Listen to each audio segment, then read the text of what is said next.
Good morning. Now physics ആണ് നോക്കാൻ പോകുന്നത്. ഫിസിക്സിൽ നമ്മൾ എന്തൊക്കെ പഠിച്ചു? ബേസിക് യൂണിറ്റ്സ് പഠിച്ചു അല്ലേ? ബേസിക് യൂണിറ്റ് ഓഫ് ലെങ്ത് പഠിച്ചു. എന്താണ് ബേസിക് യൂണിറ്റ് ഓഫ് ലെങ്ത്? ലെങ്ത്തിന്റെ ബേസിക് യൂണിറ്റ് മീറ്റർ ആണ്. എന്താ പഠിച്ചത്? Length basic unit of mass പഠിച്ചു അല്ലേ? എന്താണ് കിലോഗ്രാം. പിന്നെ ബേസിക് യൂണിറ്റ് ഓഫ് ടൈം പഠിച്ചു, സെക്കൻഡ്. ഇതൊക്കെയാണ് നമ്മൾ പഠിച്ചത്. നമ്മൾ അടുത്ത ടോപ്പിക്ക് പോകുന്നത് ഫണ്ടമെന്റൽ യൂണിറ്റ്സ്, അടിസ്ഥാന അളവുകൾ. അതിലേക്കാണ് നമ്മൾ അടുത്തത് എന്താണെന്ന് നോക്കാൻ പോകുന്നത്. അപ്പൊ നിങ്ങൾക്ക് അറിയാം, ലെങ്ത്തിന്റെ യൂണിറ്റ് മനസ്സിലായി, മാസിന്റെ യൂണിറ്റ് മനസ്സിലായി, ടൈമിന്റെ യൂണിറ്റ് മനസ്സിലായി അല്ലെ? ഇതെന്താണ്? ഇതൊന്നും ഒന്നിനോട് എന്താ ബന്ധമില്ലാണ്ടിരിക്കണം. പിന്നെ എക്സാമ്പിൾ പറഞ്ഞില്ല. നമുക്കൊരു സാധനത്തിന്റെ നീളം അളക്കണം, ഒരു തുണിയുടെ നീളം അളക്കണം. നീളം അളക്കണമെങ്കിൽ നമ്മൾ എന്താ ചെയ്യുക? നീളം അളക്കണമെങ്കിൽ നിങ്ങൾ എന്താണ് മീറ്ററിൽ ടേപ്പ് എടുത്ത് നിങ്ങൾ മീറ്ററിലായിരിക്കും നീളം അളക്കുന്നത് ആണല്ലോ. അതോ നിങ്ങൾ ഒരു മീറ്ററിന് നീളം അളക്കണമെങ്കിൽ അതൊരു വെയിങ് മെഷീനിൽ പാത്രത്തിൽ നിന്നിട്ട് തൂക്കം നോക്കിയാൽ മതിയോ അതിന്റെ അളവ് അറിയാൻ? അല്ല അല്ലെ? അത് നമ്മൾ അളന്ന് തന്നെ നോക്കണം.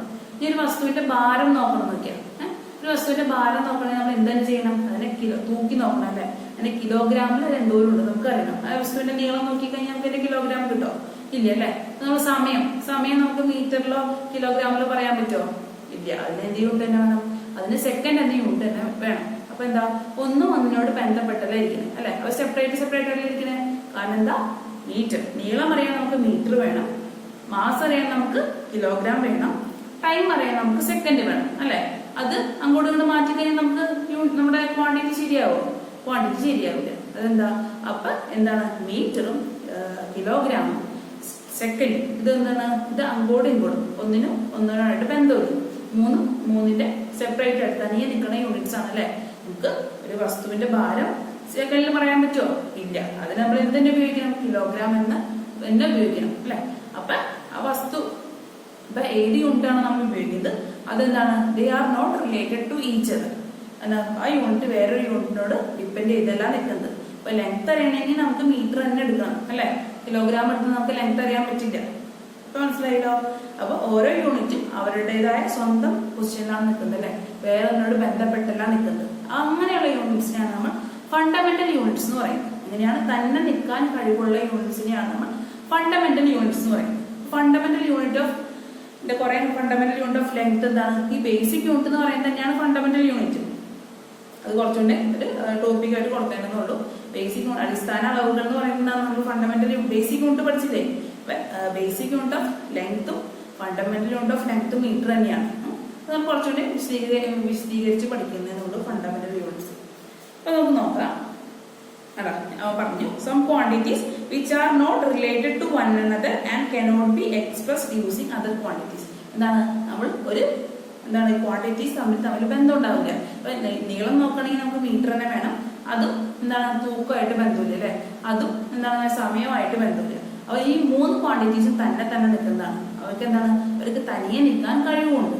അങ്ങനത്തെ ക്വാണ്ടിറ്റീസിനെയാണ് നമ്മൾ എന്ത് പറയുന്നത്? ഫണ്ടമെന്റൽ ക്വാണ്ടിറ്റീസ് എന്ന് പറയുന്നത്. ഫണ്ടമെന്റൽ ക്വാണ്ടിറ്റീസ് എന്താണ്? The units of fundamental quantities R fundamental units. അപ്പൊ ഫണ്ടമെന്റൽ ക്വാണ്ടിറ്റീസിന്റെ യൂണിറ്റ്സിനെയാണ് നമ്മൾ എന്ത് പറയുന്നത്? ഫണ്ടമെന്റൽ യൂണിറ്റ്സ് എന്ന് പറയുന്നത്. അപ്പൊ ഫണ്ടമെന്റൽ ക്വാണ്ടിറ്റീസ് എന്താണെന്ന് മനസ്സിലായല്ലോ? അടിസ്ഥാന അളവുകൾ എന്ന് പറഞ്ഞാൽ മനസ്സിലായല്ലോ? തനിയെ നിൽക്കാൻ കഴിവുള്ള അളവുകളെയാണ് നമ്മൾ അടിസ്ഥാന അളവുകൾ എന്ന് പറയുന്നത്. അത് വേറെ ആരുടെ സഹായം തേടിപ്പോവില്ല. ഇപ്പൊ ലെങ്ത് അറിയണമെന്നുണ്ടെങ്കിൽ അത് ഏതിൽ തന്നെ മീറ്ററിനെ പിടിക്കുള്ളൂ അല്ലെ? കിലോഗ്രാമിന്റെ സഹായം തേടിപ്പോയി കഴിഞ്ഞാൽ നമുക്ക് മീറ്റർ അറിയാൻ പറ്റുമോ? ഇല്ല. അപ്പൊ എന്താണ്, ഫണ്ടമെന്റൽ യൂണിറ്റ് ഓഫ് ലെങ്ത് എന്ന് പറയുന്നത് മീറ്റർ ആണ്. തന്നെ നിൽക്കാൻ കഴിവുള്ള ഒരു യൂണിറ്റ് ആണ്. അങ്ങനെ തനിയെ നിൽക്കാൻ കഴിയുന്ന യൂണിറ്റുകളെയാണ് നമ്മൾ എന്ന് പറയുന്നത് ഫണ്ടമെന്റൽ യൂണിറ്റ്സ് എന്ന് പറയുന്നത്. തനിയെ നിൽക്കാൻ കഴിവുള്ള അളവുകളെ നമ്മൾ ഫണ്ടമെന്റൽ ക്വാണ്ടിറ്റീസ് എന്ന് പറയും. ആ ഫണ്ടമെന്റൽ ക്വാണ്ടിറ്റീസിന്റെ യൂണിറ്റ് ആണ് ഫണ്ടമെന്റൽ യൂണിറ്റ്. ഞങ്ങളുടെ ടെക്സ്റ്റ് ബുക്കിൽ കൊടുത്തിട്ടുണ്ട്, നിങ്ങൾ വായിച്ചു നോക്കും. Unit of fundamental quantities are called fundamental units. The system based on the fundamental units is the International System of Units. SI unit എന്ന് പറഞ്ഞാലോ സിസ്റ്റം ഇന്റർനാഷണൽ യൂണിറ്റ്. നിങ്ങൾ SI യൂണിറ്റ് എന്ന് കണ്ടു കഴിഞ്ഞാൽ എന്താണ് full form?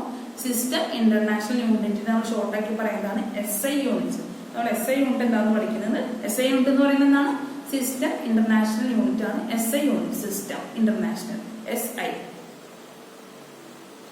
Short form is SI unit. എന്താണ്? International system of units നമ്മൾ പറയും.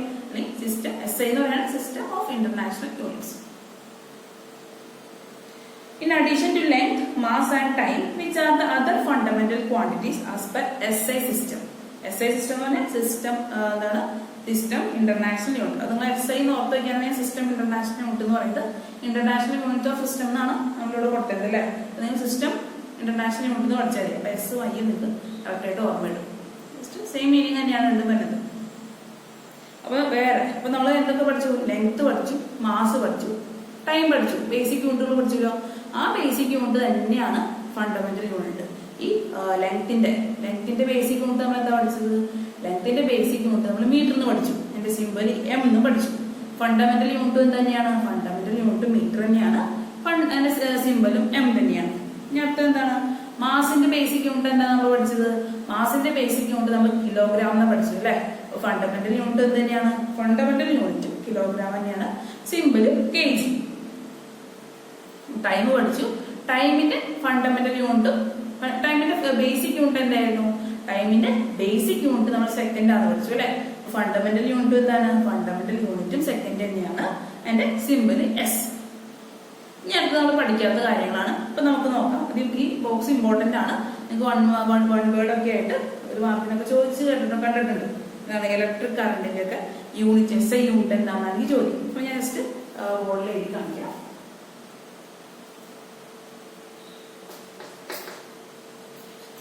ഫണ്ടമെന്റൽ ക്വാണ്ടിറ്റീസ്, ഫണ്ടമെന്റൽ ക്വാണ്ടിറ്റീസ് അതിന്റെ SI unit, basic SI unit, system international unit, SI unit ഞാൻ രണ്ടായിട്ട് വെച്ചിട്ടുണ്ട്. എന്താണ് അതിന്റെ പേര്, ഏതാണ് ഈ ക്വാണ്ടിറ്റിയുടെ SI യൂണിറ്റ് എന്താണ്, അതിന്റെ സിമ്പിൾ ഇമ്പോർട്ടന്റ് ആണ് കേട്ടോ. Name, simple.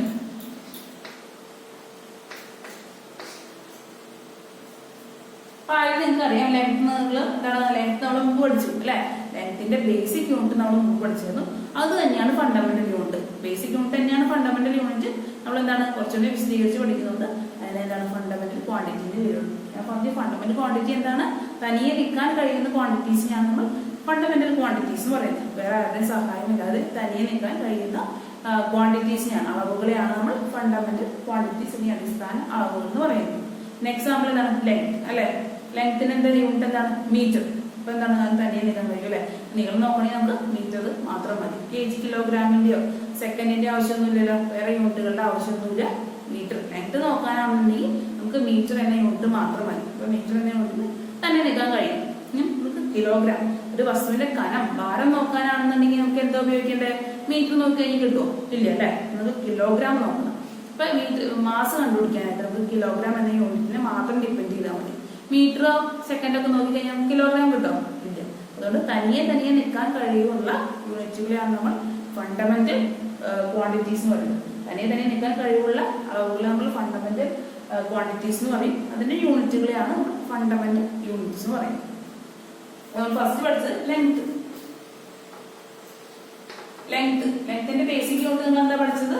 അത് പഠിച്ചു. ലെങ്ത്തിന്റെ ബേസിക് യൂണിറ്റ് ലെങ്ത്തിന്റെ ബേസിക് യൂണിറ്റ് മീറ്റർ ആണ് പഠിച്ചു അല്ലെ. അവിടെ എന്താണ്? മീറ്റർ. സിമ്പിൾ എന്താണ് പഠിച്ചത്? Small m. ഞാൻ അടുത്ത് എന്താ പഠിച്ചത്? നിങ്ങൾ മാസ്. മാസിന്റെ ബേസിക് യൂണിറ്റ് അല്ലെങ്കിൽ SI യൂണിറ്റ് എന്നാണ് പറയുന്നത്. System international unit.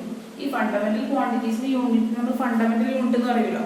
ഫണ്ടമെന്റൽ യൂണിറ്റിന് വേറൊരു പേരാണ് SI unit, system international system of units എന്ന് പറയും. അപ്പൊ SI യൂണിറ്റ് എന്നായിരിക്കും ചോദ്യം. എന്തായിരിക്കും? What is the SI unit of mass? അങ്ങനെയായിരിക്കും ചോദ്യം വരാം. SI യൂണിറ്റ് എന്ന് പറയുമ്പോൾ എന്താണ്? ഫണ്ടമെന്റൽ യൂണിറ്റ് തന്നെയാണ്. അതിന്റെ SI യൂണിറ്റിന്റെ ഫുൾ ഫോം പറയുന്നത് ഇന്റർനാഷണൽ സിസ്റ്റം ഓഫ് യൂണിറ്റ്സ്. അല്ലെങ്കിൽ നിങ്ങൾ ഇങ്ങനെ പഠിക്കാനും സിസ്റ്റം ഇന്റർനാഷണൽ യൂണിറ്റ് പഠിച്ചാൽ SI ഓർമ്മ വരും. മാസ്, അടുത്ത ക്വാണ്ടിറ്റി, അടുത്ത അളവ് മാസാണ്. മാസിന്റെ ബേസിക് യൂണിറ്റ് നിങ്ങൾ എന്താ പഠിച്ചത്? എല്ലാവരും പഠിച്ചു, നമ്മൾ മുമ്പ് പഠിച്ചു. പാഠത്തിന്റെ തന്നെ നമ്മൾ മുമ്പ് പഠിച്ചു. എന്താണ് മാസിന്റെ ബേസിക് യൂണിറ്റ്?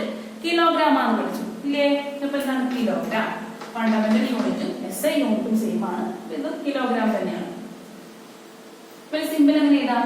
kg അല്ലെ. നമ്മൾ കടയിൽ പോയി കഴിഞ്ഞാൽ 1 കിലോഗ്രാം ഇതിലല്ലേ പറയാറ്? 1 കിലോ പഞ്ചസാര, 2 കിലോ പഞ്ചസാര, അങ്ങനെയല്ലേ പറയാറ്? കിലോഗ്രാം. ഇനി അടുത്ത എന്താണ്? ടൈം. ടൈമിന്റെ ബേസിക് യൂണിറ്റ് നമ്മൾ പഠിച്ച സെക്കൻഡ് ആണ് പഠിച്ചു അല്ലെ. ബേസിക് യൂണിറ്റും സെക്കൻഡ് ആണ് ഫണ്ടമെന്റൽ യൂണിറ്റ്. SI യൂണിറ്റും എന്ത് തന്നെയാണ്? സെക്കൻഡ് തന്നെയാണ്. സിമ്പിൾ എന്താണ്? Small s. അടുത്തത് എന്താണ്? അടുത്ത നമ്മൾ പറയാൻ പോകുന്നത് ഇലക്ട്രിക് കറണ്ട്. ഇലക്ട്രിക് കറണ്ട് എന്ന് പറഞ്ഞാൽ അറിയാലോ നമുക്ക് വൈദ്യുതി. നമ്മുടെ വീട്ടിലേക്കൊക്കെ വന്നില്ലേ കറണ്ട്, അതാണ് വൈദ്യുതിയാണ് ഇലക്ട്രിക് കറണ്ട്. ഇലക്ട്രിക് കറണ്ടിന്റെ എന്താണ്? SI unit. ഇലക്ട്രിക് കറണ്ടിന്റെ SI യൂണിറ്റ് എന്താണ്? ആംപിയർ. ആംപിയർ എന്താണ്? ഇലക്ട്രിക് കറണ്ടിന്റെ SI യൂണിറ്റ് ആംപിയർ ആണ്. വൈദ്യുതിയുടെ SI യൂണിറ്റ് ഇലക്ട്രിക് കറണ്ട്. നമ്മുടെ വീട്ടിലേക്ക് പോകാൻ കറണ്ട് എന്ന് പറയുന്നത് ലൈറ്റും ഫാനൊക്കെ അല്ലെങ്കിൽ എന്താ ഇലക്ട്രിസിറ്റി ഉപയോഗിച്ചല്ലേ? ഇലക്ട്രിസിറ്റി ഉപയോഗിച്ചാണ്. അപ്പൊ ആ ഇലക്ട്രിസിറ്റിയുടെ ഈ ഇലക്ട്രിക് കറണ്ടിന്റെ SI യൂണിറ്റ് എന്താണ്?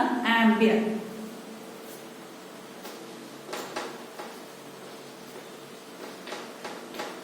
അതിന്റെ സിമ്പിൾ എന്താണ്? അതിന്റെ സിമ്പിൾ ക്യാപിറ്റൽ A ആണ്.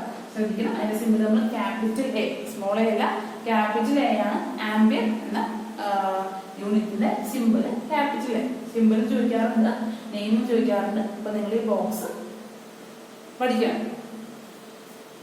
ടെമ്പറേച്ചർ. ടെമ്പറേച്ചർ എന്ന് പറഞ്ഞാൽ അറിയാലോ താപനില അല്ലെ? നമ്മുടെ ടെമ്പറേച്ചർ താപനിലയുടെ യൂണിറ്റ്. താപനില എപ്പോഴും എഴുതി കൊണ്ടുള്ള ആൾക്കാർ നോക്കാം കെൽവിൻ. നിങ്ങൾ കെൽവിൻ സ്കെയിൽ ഡിഗ്രി സെൽഷ്യസ് അല്ലെ? നിങ്ങൾ ഇപ്പൊ ടെമ്പറേച്ചർ നോക്കുമ്പോൾ ഡിഗ്രി സെൽഷ്യസിനും പറയും, കെൽവിൻ സ്കെയിലും പറയും. പക്ഷെ ഫണ്ടമെന്റൽ യൂണിറ്റ് എന്താണ്?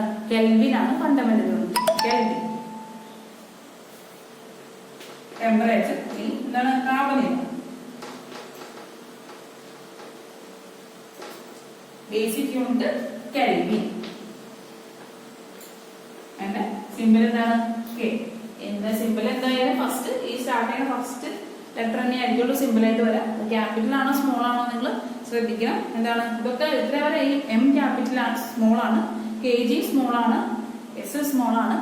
ഇലക്ട്രിക് കറണ്ടിന്റെ ആംപിയർ ആണ് ബേസിക് യൂണിറ്റ്, ഇനി ഫണ്ടമെന്റൽ യൂണിറ്റ്. അതിന്റെ സിമ്പിൾ സ്മോൾ A ആണ്, capital A. ടെമ്പറേച്ചറിന്റെ SI unit kelvin ആണ്, അതിന്റെ യൂണിറ്റ് ക്യാപിറ്റൽ K. ഇനി അടുത്തെന്ന് പറയുന്നത് എമൗണ്ട് ഓഫ് സബ്സ്റ്റൻസ്, ഒരു വസ്തുവിന്റെ അളവ്. എമൗണ്ട് ഓഫ് സബ്സ്റ്റൻസ് എന്ന് പറഞ്ഞാൽ ഒരു വസ്തുവിന്റെ അളവ്. അതിന് നമ്മൾ എന്താണ് ബേസിക് യൂണിറ്റ്? മോൾ. MOLE മോൾ ആണ് അതിന്റെ ബേസിക് യൂണിറ്റ്. ഇതിന്റെ സിമ്പിൾ എന്ന് പറയുന്നത് MOL, മോൾ. MOL. അപ്പൊ സ്പെല്ലിംഗിൽ വ്യത്യാസമുണ്ട്, അത് നിങ്ങൾ ശ്രദ്ധിക്കണം. Amount of substance.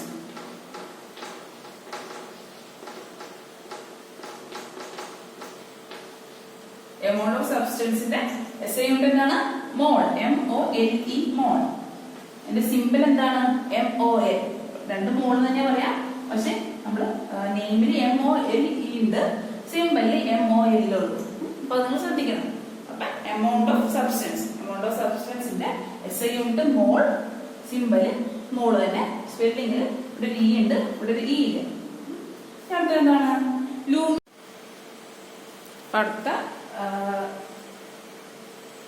ക്വാണ്ടിറ്റി ആണ് ലൂമിനസ് ഇന്റൻസിറ്റി അല്ലെ? ലൂമിനസ് ഇന്റൻസിറ്റിയുടെ SI യൂണിറ്റ് എന്ന് പറയുന്നത് കാൻഡില ആണ്. Candela. Simple CD, small d, small d. Luminous intensity തീവ്രത. തീവ്രതയുടെ യൂണിറ്റ് ആണ് കാൻഡില. അതിന്റെ യൂണിറ്റ് ആണ് കാൻഡില. സിമ്പിൾ ആണ് CD. അപ്പൊ നമ്മൾ എന്താ പഠിച്ചു? ഫണ്ടമെന്റൽ ക്വാണ്ടിറ്റീസ് പഠിച്ചു. ഫണ്ടമെന്റൽ ക്വാണ്ടിറ്റീസ് നമ്മൾ എക്സ്പ്രസ് ചെയ്യുന്ന യൂണിറ്റ് ആണ് ഫണ്ടമെന്റൽ യൂണിറ്റ് എന്ന് പഠിച്ചു. ഫണ്ടമെന്റൽ യൂണിറ്റ്സിന്റെ സെക്ഷൻ ഇവിടെ കഴിഞ്ഞു. അപ്പൊ ഏതൊക്കെ പഠിച്ചു? നമ്മൾ ലെങ്ത്തിന്റെ പഠിച്ചു അല്ലെ? ലെങ്ത് എന്താണ്? മീറ്റർ. സ്മോൾ m ആണ് അതിന്റെ സിമ്പിള്. Mass kilogram. KG ആണ് സിമ്പിള്. സെക്കൻഡ് ടൈമിന്റെ SI യൂണിറ്റ് എന്തായിരുന്നു? സെക്കൻഡ്. സിമ്പിള് സ്മോളസ്. പിന്നെ പഠിച്ചത് ഇലക്ട്രിക് കറണ്ട്. ഇലക്ട്രിക് കറണ്ടിന്റെ എന്താണ് പഠിച്ചത് നമ്മള്? ആംപിയർ. ആംപിയർ ആണ് SI യൂണിറ്റ്. അതിന്റെ സിമ്പിൾ ക്യാപിറ്റൽ A. പിന്നെ അടുത്ത് പഠിച്ചത് എന്താണ്? Electric current. Amount of substance. Amount of substance എന്തായിരുന്നു? മോൾ. MOLE മോൾ. ഇതിന്റെ സിമ്പിൾ MOL. ഇനി അടുത്ത് പറയുന്നത് luminous intensity. Luminous intensity Candela CD. Electric current, amount of substance, luminous intensity ഒക്കെ നിങ്ങൾക്ക് പുതിയതായിരിക്കും അല്ലെ? പുതിയ അറിവുകളായിരിക്കും. അപ്പൊ നിങ്ങളത് മറക്കേണ്ട പേരുകളൊക്കെ പഠിക്കണം. ഇമ്പോർട്ടന്റ് ആണ്, എക്സാം ചോദിക്കാറുള്ളതാണ്. അപ്പൊ നമ്മള് അടുത്ത് പോകുന്നത് ഡിറൈവ്ഡ് യൂണിറ്റ്സിലേക്കാണ്. ഫണ്ടമെന്റൽ യൂണിറ്റ്സ് എന്താന്ന് പഠിച്ചു. തനിയെ നിൽക്കാൻ കഴിയുന്ന യൂണിറ്റുകൾ നമ്മൾ ഫണ്ടമെന്റൽ യൂണിറ്റ് എന്ന് പറഞ്ഞു അല്ലെ? അല്ലെങ്കിൽ അടിസ്ഥാന യൂണിറ്റുകൾ എന്ന് പറയുന്നതാണ്. അവർക്ക് തന്നെ നിൽക്കാൻ കഴിയും. അപ്പൊ നമ്മൾ നീളം നോക്കാനാണെങ്കിൽ മീറ്ററിന്റെ സഹായം മാത്രം മതി അല്ലെ? നമ്മൾ എന്താണ് തൂക്കം നോക്കാനാണെങ്കിൽ കിലോഗ്രാം എന്ന യൂണിറ്റിന്റെ സഹായത്താലാണ് നമ്മൾ തൂക്കം നോക്കുന്നത്. അല്ലെങ്കിൽ ടൈം നോക്കാന്നുണ്ടെങ്കിൽ നമ്മൾ സെക്കൻഡിലൊക്കെ സമയം നോക്കും അല്ലെ. അപ്പൊ വേറെ യൂണിറ്റുകളൊന്നും ആശ്രയിച്ചല്ല അവരിരിക്കുന്നവർക്ക് എന്താ, അവർക്ക് തനിയെ നിൽക്കാൻ കഴിയുന്ന യൂണിറ്റുകളാണ് ഫണ്ടമെന്റൽ യൂണിറ്റ്സ് എന്ന് വെച്ചാൽ. ഇനി ഡിറൈവ്ഡ് യൂണിറ്റ്, ഇനി നമ്മൾ ഇതിൽ കുറച്ച് യൂണിറ്റുകളൊന്നുമില്ല. എക്സാമ്പിൾ പറഞ്ഞ ഏരിയ നിങ്ങൾ കണ്ടതില് ഇല്ലല്ലേ, ഏരിയ. പക്ഷെ ഏരിയയുടെ യൂണിറ്റ് എന്താണെന്ന് നിങ്ങൾക്ക് അറിയാം, നിങ്ങൾ പഠിച്ചിട്ടുണ്ട്. ഏരിയയുടെ യൂണിറ്റ് മീറ്റർ സ്ക്വയർ ആണെന്ന് പഠിച്ചിട്ടുണ്ട്. വോളിയം നിങ്ങൾ കണ്ടോ? ഇല്ല. വോളിയത്തിന്റെ യൂണിറ്റ് എന്താ പഠിച്ചത്? മീറ്റർ ക്യൂബ് ആണെന്ന് നിങ്ങൾ പഠിച്ചിട്ടുണ്ടാവും. ഞാൻ കാണിച്ചു തരാൻ ഞാൻ വന്നത്. അപ്പൊ എന്താണ്, ഫണ്ടമെന്റൽ യൂണിറ്റ്സിന്റെ സഹായത്തോടെ നമ്മൾ ഡിറൈവ് ചെയ്യുന്ന യൂണിറ്റുകളെയാണ്, നമ്മൾ എടുക്കുന്ന യൂണിറ്റുകളെയാണ് ഡിറൈവ്ഡ് യൂണിറ്റ്സ് എന്ന് പറയുന്നത്. ഫണ്ടമെന്റൽ യൂണിറ്റ്സിനെ എന്താണ്, ഫണ്ടമെന്റൽ യൂണിറ്റ്സിന്റെ സഹായത്തോടെ നിൽക്കുന്ന യൂണിറ്റുകളെയാണ് നമ്മൾ ഡിറൈവ്ഡ് യൂണിറ്റ്സ് എന്ന് പറയുന്നത്. ഈ ഫണ്ടമെന്റൽ യൂണിറ്റ്സ് ഉപയോഗിച്ച് നമ്മൾ എഴുതുന്ന യൂണിറ്റ്സിനെയാണ് ഡിറൈവ്ഡ് യൂണിറ്റ്സ് എന്ന് പറയുന്നത്. Units which are expressed in terms of fundamental units or units which are dependent on fundamental units are called derived units. അതാണ് അതിന്റെ എന്താ, what are called derived units എന്ന് എന്ത് പറയാം? Units which are expressed in terms of fundamental units. Fundamental യൂണിറ്റ്സിലായിരിക്കും അത് express, അത് എഴുതുന്നത് നമ്മൾ ഫണ്ടമെന്റൽ യൂണിറ്റ്സ് തന്നെയായിരിക്കും. പിന്നെ എന്താണ്, or which are dependent on fundamental units. Fundamental യൂണിറ്റ്സിനെ ആശ്രയിച്ചായിരിക്കും എന്തിരിക്കുക, ഡിറൈവ്ഡ് യൂണിറ്റ്സ് ഇരിക്കുക. അപ്പൊ ഇപ്പോൾ ഓർക്കാം, ഫണ്ടമെന്റൽ യൂണിറ്റ്സ് എന്ന് പറഞ്ഞാൽ തനിയെ നിൽക്കാൻ കഴിയുന്നതാണ് ഫണ്ടമെന്റൽ യൂണിറ്റ്സ് എന്ന് പറയുന്നത്.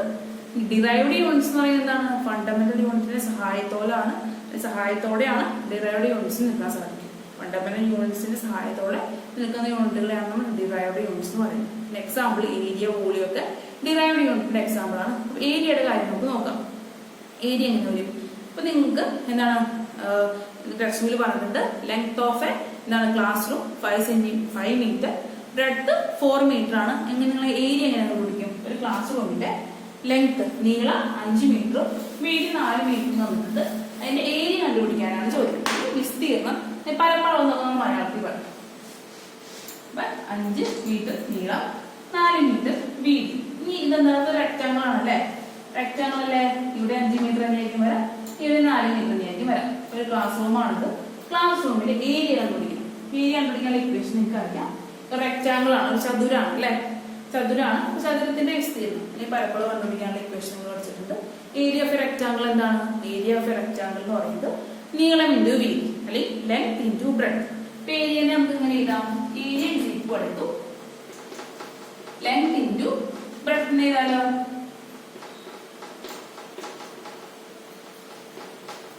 Length into breadth. ലെങ്ത് എത്രയാണ്? 5 മീറ്റർ. ബ്രെഡ്ത്ത് വീതി എന്ന് പറയുന്നത് 4 മീറ്റർ. ഇൻറ്റു ചെയ്ത് നോക്കിയേ, 5 ഇൻറ്റു 4. 5 ഇൻറ്റു 4 എത്രയാണ്? 20. Metre into metre, metre square. Metre into metre എന്താണ്? m ഇൻറ്റു m എന്താണ്? m square. 2 ഇൻറ്റു 2 നമ്മൾ 2 സ്ക്വയർ എന്ന് പറയുന്നത്. അതുപോലെ m ഇൻറ്റു m നമ്മൾ m സ്ക്വയർ എന്ന് പറയും. അപ്പൊ നമുക്ക് എന്ത് കിട്ടി? ഏരിയ 20 മീറ്റർ സ്ക്വയർ ആണ് കിട്ടി. ഏരിയ 20 മീറ്റർ സ്ക്വയർ ആണ് കിട്ടി. അപ്പൊ ഇനി ഏരിയയുടെ യൂണിറ്റ് ആണ് നമുക്ക് കണ്ടുപിടിക്കണം. അപ്പൊ ഏരിയയുടെ യൂണിറ്റ് എന്ത് വരും? നമുക്കറിയാം, ഏരിയയുടെ യൂണിറ്റ് എന്താണ്? Meter square. അത് എങ്ങനെയാണ് നമ്മൾ കണ്ടുപിടിച്ചത്? Unit of area is equal to എന്താണ്? Unit of area is equal to unit of length into unit of breadth. ഏത് ഇക്വേഷൻ വെച്ചാണ് നമ്മൾ കണ്ടുപിടിച്ചത്? ഏത് അളവുകളാണ് നമ്മൾ ഏരിയ കണ്ടുപിടിക്കാൻ എടുത്തത്, അതിന്റെ യൂണിറ്റുകളും എന്താണ്, അതിന്റെ യൂണിറ്റ് ഉപയോഗിച്ചാണ് നമ്മൾ ഡിറൈവ്ഡ് ഏരിയയുടെ യൂണിറ്റ് കണ്ടുപിടിക്കുന്നത്. ഫണ്ടമെന്റൽ യൂണിറ്റിൽ നിന്നാണ് നമ്മൾ ഏരിയയുടെ യൂണിറ്റ് കണ്ടുപിടിച്ചത്. അതുകൊണ്ടാണ് area is a derived unit എന്ന് പറയുന്നത്. അപ്പൊ ഏരിയ ഒരു ഫണ്ടമെന്റൽ യൂണിറ്റ് ആണോ ഡിറൈവ്ഡ് യൂണിറ്റ് ആണോ? ഏരിയ ഒരു ഡിറൈവ്ഡ് യൂണിറ്റ് ആണ് അല്ലെ. ഫണ്ടമെന്റൽ യൂണിറ്റ്, ലെങ്ത്തിന്റെ ഫണ്ടമെന്റൽ യൂണിറ്റ് എന്താണ്? യൂണിറ്റ് ഓഫ് ലെങ്ത് എന്താണ്? Metre. Unit of length into unit of breadth.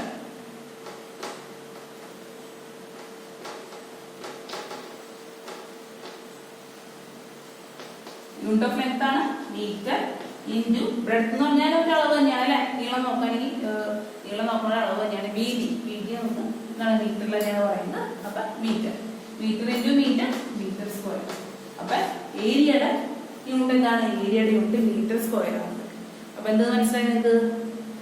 Fundamental യൂണിറ്റിനെ ആശ്രയിച്ച് നമ്മൾ കണ്ടുപിടിക്കുന്ന യൂണിറ്റുകളെയാണ് നമ്മൾ ഡിറൈവ്ഡ് യൂണിറ്റ് എന്ന് പറയുന്നത്. Units which are dependent on fundamental units are called derived units. അതാണ് എന്താണ് ഡിറൈവ്ഡ് യൂണിറ്റ്സ്? ഫണ്ടമെന്റൽ യൂണിറ്റ്സിനെ ഡിപെൻഡ് ചെയ്ത് ആശ്രയിച്ചിരിക്കുന്ന യൂണിറ്റുകളെയാണ് നമ്മൾ ഡിറൈവ്ഡ് യൂണിറ്റ് എന്ന് പറയുന്നത്. Area is a derived unit. Area area ഒരു ഡിറൈവ്ഡ് യൂണിറ്റ് ആണ്. കാരണം എന്താ, ഏരിയയുടെ യൂണിറ്റ് എന്ന് പറയുന്നത് എന്താണ്, M into M. M into M എന്ന് പറഞ്ഞു കഴിഞ്ഞാൽ metre into metre, metre square. ഈ മീറ്റർ എന്ന് പറഞ്ഞാൽ എന്താണ്, ലെങ്ത്തിന്റെ ഫണ്ടമെന്റൽ യൂണിറ്റ് ആണ്. ഈ മീറ്റർ എന്ന് പറഞ്ഞു കഴിഞ്ഞാൽ ബ്രെഡ്ത്തിന്റെ ഫണ്ടമെന്റൽ യൂണിറ്റ്. ഇപ്പൊ ഫണ്ടമെന്റൽ യൂണിറ്റുകളെ അടിസ്ഥാനമാക്കി നമ്മൾ കണ്ടുപിടിക്കുന്ന യൂണിറ്റുകളെയാണ് നമ്മൾ ഡിറൈവ്ഡ് യൂണിറ്റ്സ് എന്ന് പറയുന്നത്. അപ്പൊ ഡിറൈവ്ഡ് യൂണിറ്റിന്റെ കാര്യം നിങ്ങൾക്ക് മനസ്സിലായി അല്ലേ? ഞാൻ അത് നിങ്ങൾക്ക് തന്നെ ചെയ്യാവുന്ന ഒരു ഹോംവർക്കാണ്. ഒരു ഇലയുടെ ഏരിയ കണ്ടുപിടിക്കാം.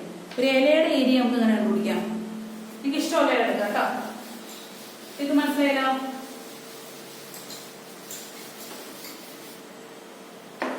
അടുത്ത നമ്മൾ ഒരു ഏരിയ ഓഫ് എ ലീഫ് കണ്ടുപിടിക്കാനാണ് നമ്മൾ ചോദിക്കും. നിങ്ങൾക്ക് തന്നെ ചെയ്യാം. നിങ്ങൾ വീട്ടിൽ ചെയ്യാനുള്ള ഹോംവർക്ക് കൂടിയാണിത്. എന്താണ്, നിങ്ങൾക്ക് ഇഷ്ടമുള്ള ഒരു ഇല എടുക്കുക. നമുക്ക് എന്തെടുക്കാം, ഒരു ഗ്രാഫ് പേപ്പറും വേണം. ഗ്രാഫ് പേപ്പർ അറിയാമല്ലോ എല്ലാവർക്കും. ഗ്രാഫ് പേപ്പർ എന്ന് പറഞ്ഞിട്ട് ഇങ്ങനെയാണല്ലേ, കുറെ റോസും കോളവും ഉള്ളൊരു പേപ്പറാണ് ഗ്രാഫ് പേപ്പർ. അവൾക്ക് എളുപ്പത്തിൽ വരയ്ക്കാം. സ്കെയിലൊന്നും ഇല്ലാണ്ട്, എന്താണ്, സ്കെയിലിൽ മെഷർമെന്റ് ഒന്നും എടുക്കാണ്ട് വരയ്ക്കാൻ പറ്റുന്ന ഒരു പേപ്പറാണ് ഗ്രാഫ് പേപ്പർ എന്ന് പറയുന്നത്. എന്താണ് ഗ്രാഫ് പേപ്പറിന്റെ പ്രത്യേകത? 1 സെന്റിമീറ്റർ ആയിരിക്കും ഒരു കോളം എന്ന് പറയുന്നത്. ഇങ്ങനെ ഒരു കോളം, കുറെ കോളംസ് ഉണ്ട്. ശ്രദ്ധിച്ചു നോക്കി, ഗ്രാഫ് പേപ്പർ ഒന്ന് ശ്രദ്ധിച്ചു നോക്കാട്ടാ. അങ്ങനെ കുറെ വരകൾ നിങ്ങൾക്ക് കാണാം അല്ലേ? ഇതാണ് ഇപ്പൊ ഗ്രാഫ് പേപ്പറിന്റെ മോഡൽ വരയ്ക്കാണ്. അപ്പൊ എല്ലാം ഒരേ സൈസ് തന്നെയായിരിക്കും. ഞാൻ നിങ്ങൾ വരച്ചപ്പോൾ വ്യത്യാസം ഉണ്ടെന്നുള്ളൂ. അപ്പൊ ഇതെന്ന് പറയുന്നത് ഒരു കോളം എന്ന് പറയുന്നത് എന്തായിരിക്കും, 1 സെന്റിമീറ്റർ ആയിരിക്കും ഒരു കോളം. ഇത് 1 സെന്റിമീറ്റർ ആയിരിക്കും, ഇത് 1 സെന്റിമീറ്റർ ആയിരിക്കും. ഈ നീളം 1 സെന്റിമീറ്റർ ആയിരിക്കും, ഈ നീളം 1 സെന്റിമീറ്റർ ആയിരിക്കും. ഒരു കോളത്തിന് നമ്മൾ 1 സെന്റിമീറ്ററിന്റെ രീതിയിലാണ് എടുക്കുക. ഇതാ 4 വശവും 1 തന്നെ, 1 സെന്റിമീറ്റർ 1 സെന്റിമീറ്റർ. അതാണ് ഗ്രാഫ് പേപ്പർ. ഗ്രാഫ് പേപ്പറിന്റെ എന്താണ് മെഷർ ചെയ്യുന്നത് നമ്മൾ അങ്ങനെയാണ്. ഒരു കഴി 1 സെന്റിമീറ്റർ എന്നുള്ള രീതിയിലാണ് മെഷർ ചെയ്യുന്നത്. ഇനി നിങ്ങൾ എന്ത് ചെയ്യുന്നത്, നിങ്ങൾക്ക് ഇഷ്ടമുള്ള ഒരു ഇല എടുക്കാം. ഈ ഇഷ്ടമുള്ള ഇല എടുക്കാം, മാവിന്റെയോ പ്ലാവിന്റെയോ എന്തിന്റെ വേണമെങ്കിൽ ഇല എടുക്കാം. തെങ്ങിന്റെ ഇല എടുക്കാൻ പോയിട്ട് ഗ്രാഫ് പേപ്പർ കൊണ്ടുവരും. അപ്പൊ എന്താ, എന്ത് ചെടിയുടെ ഇല എടുക്കാം. അപ്പൊ ചെടിയുടെ ഇല എടുത്തിട്ട് നിങ്ങൾ എന്ത് ചെയ്യാം, ആ ഇല ഗ്രാഫ് പേപ്പർ വെച്ചിട്ട് ട്രേസ് എടുക്കുക. ട്രേസ് എടുക്കാൻ അറിയാലോ അല്ലേ? ഞാൻ നല്ല പടമായൊന്നുമില്ല. അപ്പൊ നമുക്ക് ഇല ഇല്ലാത്തതുകൊണ്ട് ഞാൻ ഇങ്ങനെ വെച്ചിട്ട് കാണിക്കുന്നുള്ളൂ. കണ്ടോ, എനിക്ക് ഞാൻ ഒരു ഇല എടുത്തു, ഇല എടുത്തില്ല, ഞാൻ ഇലയുടെ വളം വരച്ചു. ഇങ്ങനെയാണ് ആ ഇല ഇരിക്കുക. നമ്മൾ ഈ ഇലയുടെ ഏരിയ കണ്ടുപിടിക്കാൻ പോകും. അപ്പൊ നിങ്ങൾ ഇങ്ങനെ വരച്ചു, ഈ ഇല ട്രേസ് ചെയ്തിട്ട് ഇല മാറ്റാം. അപ്പൊ നിങ്ങൾക്ക് ഇങ്ങനെ ഇടം കിട്ടുമല്ലോ, ട്രേസ് കിട്ടും അല്ലെ? ട്രേസിൽ നിന്ന് എന്ത് ചെയ്യണം, കുറെ സ്ക്വയറുകൾ ഉണ്ടല്ലേ, നമ്മൾ സ്ക്വയറുകൾ എണ്ണാൻ പോകണം. എത്ര സ്ക്വയർ ഈ ഇലയുടെ ഉള്ളിലുണ്ട്, കംപ്ലീറ്റ് ആയിട്ടുള്ള എത്ര സ്ക്വയറുകൾ ഇലയുടെ ഉള്ളിലുണ്ട് നോക്കാം. എത്ര സ്ക്വയർ നോക്കാമല്ലോ, ഇതൊരു കംപ്ലീറ്റ് സ്ക്വയർ ആണ്. ഇലയുടെ ഉള്ളിൽ കറക്റ്റ് വന്നോട്ടോ, ഇല ഇതിന്റെ ഉള്ളിൽ കറക്റ്റ് വന്നു. ഇതൊരു കംപ്ലീറ്റ് സ്ക്വയർ ആണ്, ഇതൊരു മുഴുവൻ സ്ക്വയർ. ഇത് നമ്മൾ ഈ സ്ക്വയർ എടുക്കോ, ഈ സ്ക്വയർ എടുക്കില്ല. കാരണം എന്താ, പകുതി ഇല പകുതി പുറത്താണ് അല്ലെ. ഈ സ്ക്വയറിൽ കുറച്ച് ഭാഗം ഇലയുള്ളൂ, ബാക്കിയൊക്കെ പുറത്ത് കിടക്കണ്ട. ആ സ്ക്വയർ എടുക്കണ്ട, കംപ്ലീറ്റ് ആയിട്ടുള്ള സ്ക്വയറുകൾ ആദ്യം എടുക്കുക. ഇലയുടെ ഉള്ളിൽ മുഴുവനായിട്ട് വന്നതാണ് സ്ക്വയറുകൾ. ഇതൊരു കംപ്ലീറ്റ് സ്ക്വയർ അല്ലേ ഇലയുടെ ഉള്ളിൽ. ഇതും ഒരു കംപ്ലീറ്റ് സ്ക്വയർ ആണ്, ഇതും ഒരു കംപ്ലീറ്റ് സ്ക്വയർ ആണ്, ഇതും ഒരു കംപ്ലീറ്റ് സ്ക്വയർ ആണ്. ഇതല്ല അല്ലേ, കാരണം എന്താ, കുറച്ച് ഭാഗം പുറത്ത്. പിന്നെന്താ, ഇതും ഒരു കംപ്ലീറ്റ് സ്ക്വയർ ആണ്. അപ്പൊ കംപ്ലീറ്റ് ആയിട്ടുള്ള സ്ക്വയറുകൾ നിങ്ങൾ ആദ്യം എടുക്കാം. അപ്പൊ നമുക്ക് എന്താ, ഇത് കുറച്ച് പുറത്തേക്ക് വരും അല്ലേ, ഇത് കുറച്ച് പുറത്തേക്ക് വരുമ്പോൾ ഈ സ്ക്വയറുകൾ എടുക്കാം. അപ്പൊ കംപ്ലീറ്റ് ആയിട്ടുള്ള സ്ക്വയറുകൾ എത്ര ഉണ്ടെന്ന് എണ്ണി നോക്കാം. 1 2 3 4 5 6 7 8 9 10 11. അപ്പൊ നമുക്ക് കംപ്ലീറ്റ് ആയിട്ടുള്ള 11 സ്ക്വയറുകൾ കിട്ടും. ഇനി പകുതി അല്ലെങ്കിൽ പകുതി കൂടുതലുള്ള സ്ക്വയറുകൾ നോക്കാം. ഇല ഉള്ളിൽ തന്നെ, സ്ക്വയറിന്റെ ഉള്ളിൽ പകുതി അല്ലെങ്കിൽ പകുതി കൂടുതൽ തന്നെ. കുറച്ച് തന്നെയുണ്ടെങ്കിൽ ആ സ്ക്വയർ നമ്മൾ എടുക്കണം. ഇവിടെ നോക്കി നിങ്ങൾ ഈ സ്ക്വയർ നോക്കി, ഈ കണ്ട ഈ സ്ക്വയറിലുണ്ടോ, ഈ വലിയ സ്ക്വയറിൽ ഇലയുടെ കുറച്ച് ഭാഗമുള്ളൂ അല്ലെ. നോക്കി, ഇലയുടെ ഇത്രയും ഭാഗം ഈ സ്ക്വയറിൽ വന്നിട്ടുള്ളൂ. ഇലയുടെ ഇത്രയും ഭാഗമാണ് ഈ സ്ക്വയറിൽ വന്നിട്ടുള്ളൂ. അത് നമ്മളെന്താ, ഭൂരിഭാഗം ഇല ഇല്ലാത്ത വശമാണ് അല്ലെ. അതുകൊണ്ട് ഈ അങ്ങനത്തെ സ്ക്വയർ നമ്മൾ അവോയ്ഡ് ചെയ്യും, നമ്മൾ എടുക്കില്ല. ഇല പകുതി അല്ലെങ്കിൽ പകുതി കൂടുതൽ വന്നിട്ടുണ്ടെങ്കിൽ നമ്മൾ എടുക്കുള്ളൂ. ഈ സ്ക്വയർ എടുക്കാൻ നോക്കി, ഈ സ്ക്വയർ നമ്മൾ എടുക്കും അല്ലെ. കാരണം എന്താ, പകുതി ഭാഗം ഇല ഉള്ളിലാണ് വന്നത് അല്ലെ. അപ്പൊ അങ്ങനെ പകുതി അല്ലെങ്കിൽ പകുതി കൂടുതൽ ഇല വന്നാൽ സ്ക്വയർ എടുക്കുക. ഈ ഭാഗം ഈ സ്ക്വയർ നമുക്ക് എടുക്കാം അല്ലെ, ഏകദേശം പകുതി വന്നതെന്ന് പറയാം അല്ലെ. ഈ സ്ക്വയർ എടുക്കോ, ആ പകുതി ഈ സ്ക്വയർ എടുക്കുക, ഈ സ്ക്വയർ എടുക്കുക, ഈ സ്ക്വയർ എടുക്കുക, ഈ സ്ക്വയർ എടുക്കോ. ഈ തുമ്പ് ഇങ്ങനെ വന്നിട്ടുണ്ടല്ലേ, ഈ സ്ക്വയർ എടുക്കോ, ഈ സ്ക്വയർ എടുക്കാൻ കുറച്ച് ഭാഗമേ വന്നിട്ടുള്ളൂ. അപ്പൊ പകുതി അല്ലെങ്കിൽ പകുതി കൂടുതൽ ഏരിയ വന്നാൽ സ്ക്വയർ എടുക്കുക. ഇത് എടുക്കാം അല്ലെ, ഇത് എടുക്കാം, ഇത് എടുക്കാം, കുഴപ്പമില്ല. ഇത് വേണ്ട, അതായത് കുറച്ച് ഭാഗം വന്നിട്ടുള്ളൂ. ഇതോ ഇത് കുറച്ച് ഭാഗം നമുക്ക് അവിടെ എടുക്കണ്ട. അപ്പൊ പകുതി ഉള്ളിൽ ഈ സ്ക്വയർ നമുക്ക് എടുക്കാം. ഇത് എടുക്കണ്ട, അല്ല കുറച്ച് ഭാഗം വന്നിട്ടുള്ളൂ. ഇത്രയും പോർഷൻ മാത്രം എന്താ ഉള്ളിൽ വന്നിട്ടുള്ളൂ. അപ്പൊ എടുക്കണ്ട. ഇത് നമ്മൾ എടുക്കാം. ഇവിടെ ഒരു ഭാഗമുണ്ട്, ആ സ്ക്വയർ എടുക്കണം. പകുതി അല്ലെങ്കിൽ പകുതി കൂടുതൽ ഒന്നാം സ്ക്വയർ എടുക്കാം. നെക്സ്റ്റ് കൗണ്ട് ചെയ്തു ഇത് എടുക്കണം കേട്ടാ. 1 2 3 4 ഇതൊക്കെ ഉള്ളിൽ ഒന്നാം കാണാം. 4 5 ഇത് കൊടുത്തത് ഈ സ്ക്വയർ എടുത്തിട്ട് കുറച്ചുള്ളൂ, ഇത് കൊടുത്തില്ല. ഞാൻ എന്താ അടുത്തത് എന്താണ്?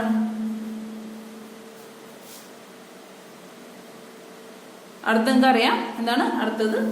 എത്ര സ്ക്വയർ ഉണ്ട്? 5. ഇത് എടുക്കാം അല്ലെ. 6 7 8 9. ഇപ്പൊ എന്താ മുഴുവനായിട്ട് അകത്ത് വന്നാൽ എത്ര സ്ക്വയർ ഉണ്ട്? 11 സ്ക്വയർ ഉണ്ട്. രണ്ടും കൂടി കൂട്ടാം. കംപ്ലീറ്റ് ആയിട്ടുള്ള 11 സ്ക്വയർ പ്ലസ് പകുതി കൂടുതലും സ്ക്വയർ ഉണ്ട് 9 അല്ലെ. 9 11 പ്ലസ് 9 കിട്ടും. 11 plus 9 9 plus 1 20 remainder 1 plus 1 2 20 centimetre square. കാരണം എന്താ ഞാൻ പറഞ്ഞു ഓരോ കഴിയും ഓരോ സെന്റിമീറ്റർ ആണ് പറഞ്ഞു അല്ലെ. 11 സെന്റിമീറ്റർ പ്ലസ് 9 സെന്റിമീറ്റർ. ഏരിയ എന്ന് പറയുന്നത് എന്തായിരിക്കും? 20 സെന്റിമീറ്റർ സ്ക്വയർ ആയിരിക്കും ഇതിന്റെ ഏരിയ. നിങ്ങൾക്ക് മനസ്സിലായോ? നമ്മള് കള്ളി കോളംസ് എണ്ണി ആഡ് ചെയ്തിട്ടാണ് ഏരിയ കണ്ടുപിടിച്ചത്. അപ്പൊ നിങ്ങളിത് ചെയ്ത് നോക്കാം. ഇത് ചെയ്ത് നോക്കിയിട്ട് നിങ്ങൾക്ക് ഏരിയ എത്ര കിട്ടണേ നിങ്ങൾ നോക്കാം. അപ്പൊ ഞാൻ വരുമ്പോൾ ഓരോ ട്യൂഷന് വരുമ്പോൾ ഞാൻ ചോദിക്കും. ഇപ്പൊ എല്ലാവരുടെ മുമ്പിൽ കാണണം ഗ്രാഫ് പേപ്പർ എടുത്തിട്ട് എല്ലാവരും ഒരു ഇല എടുത്തിട്ട് ചെയ്ത് നോക്കണം. അപ്പൊ നമ്മൾ എന്ത് പഠിച്ചതെന്നാണ്? ഫണ്ടമെന്റൽ യൂണിറ്റ്സിന്റെ കാര്യം വെച്ചു, ഡിറൈവ്ഡ് യൂണിറ്റ്സിന്റെ കാര്യം വെച്ചു. ഇതൊരു ഹോംവർക്ക് ഉണ്ട്. ഇനി എന്താ അടുത്ത പോർഷൻ നമുക്ക് അടുത്ത ക്ലാസ് എടുക്കാം. അപ്പൊ ഇത് ഇത്രയും എടുത്ത് എന്താണ് പഠിക്കാം. സംശയം ഉണ്ടെങ്കിൽ ചോദിക്കാം കേട്ടോ. സംശയം ചോദിക്കാതിരിക്കരുത്, സംശയം ഉണ്ടെങ്കിൽ ചോദിക്കാം. അപ്പൊ നമുക്ക് അടുത്ത ടോപ്പിക് അടുത്ത ക്ലാസ് എടുക്കാം. Thank you.